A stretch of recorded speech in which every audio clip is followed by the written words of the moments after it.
ভুল করলে মাফ মিলে কিন্তু মুক্তি মেলে না। ফেসবুকে জাহের আলভির দেয়া এই রহস্যময় স্ট্যাটাসের কয়েক ঘন্টার ব্যবধানেই এলো স্ত্রী ইকরার আত্মহননের খবর।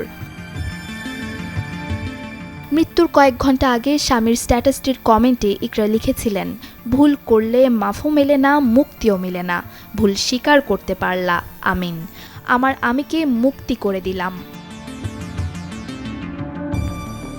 সামাজিক যোগাযোগ মাধ্যমে স্বামী স্ত্রীর এমন পাল্টাপাল্টি স্ট্যাটাস আর কমেন্টেই যেন প্রকাশ পেল ইকরার আত্মহত্যার মূলে ছিল দাম্পত্য কলহ। এমন সন্দেহে এখন তোলপাড় গোটা নেট দুনিয়া। আজ শনিবার ইকরার আত্মহত্যার বিষয়টি গণমাধ্যমকে নিশ্চিত করেছে অভিনেতার শ্বশুরবাড়ির পরিবার। জানায় আজ দুপুর 1:30টার দিকে মিরপুর DOHS এলাকার একটি বাসায় এ ঘটনা ঘটে।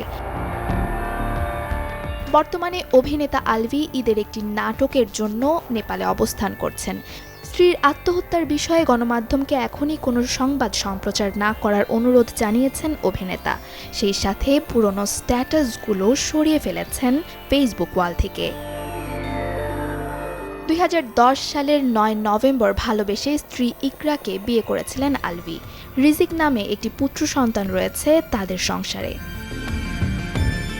Desk report, channel 24।